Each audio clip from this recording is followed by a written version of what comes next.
Hello गाई, दुपारच्या वेळेस हनीला घेऊन आले आणि त्याच्यानंतर मग तिकडूनच मक्याचे दाणे पिकत होते. मग म्हटलं चला हनीसाठी घेऊन घेऊया म्हणून घेऊन घेतलं. तर खूपच जास्त कवडे कवडे मस्त असे गोड लागत होते. भाजल्यानंतरून मग मस्तपैकी भाजून घेतले आणि त्याच्यानंतरून मग हनीला दिलं खायला. तर बघा किती छान भाजून घेतले आणि त्याच्यानंतर मग हनीला सांगितलं की घे बाई तुझ्यासाठी मस्तपैकी भाजून दिलेत दाणे. मग लहान मुलांचं असं का आहे काय माहिती की प्रत्येक मुलाला जेवणाच्या टायमाला किंवा काही पण खाताना मोबाईल लागतोच बरं का. तर आमचीवाली पण घेऊन बसलेली होती मस्तपैकी. तर तिला म्हटलं मोबाईल साईडला ठेव, नाही तर मग देणार नाही खायला तुला. तर तिने बंद केला मोबाईल आणि त्याच्यानंतर मग मस्तपैकी असं ते दाणे भाजलेले होते ते ती एन्जॉय करत होते.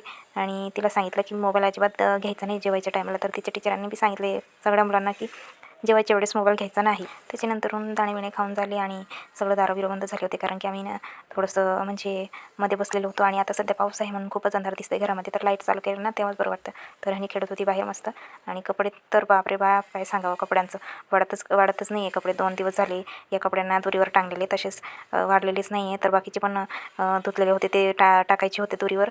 मग ते टाकले आणि बाकीचे वाढलेले होते ते घड्या करून ठेवत होते एका साईडला. तर आता सध्या तर खूपच जास्त पावसाळा सुरू आहे म्हणून मग नाशिकमध्ये तर अजून बंदच नाही होते. मला वाटलं की आता 1-2 दिवस पडेल आणि बंद राहील, तर नाही तसं काहीच नाही, बंदच होत नाही पाऊस. तर थोडं पाणी नितरून झालं का मग इकडे मध्ये घरामध्ये टाकून देते मी कपडे ओले जे असतात ते. आणि रात्रीचे मग फॅन चालू असतं मग वाढून जातात ते कपडे. त्याच्यानंतर माझी पोरगी जशी झोपलेली आडी पडली सोफ्यावर तशीच झोपून गेली बरं का. तर खूपच जास्त थकलेली होती. मला आता एवढं हे वाटत होतं की लहान पोरांना म्हणजे खूपच जास्त जड जाते आता सध्या. क्लास स्कूल सगळं काही त्याचं होमवर्क्स क्लासचं होमवर्क सगळं काही करायला बापरे बाप किती अवघड जाते.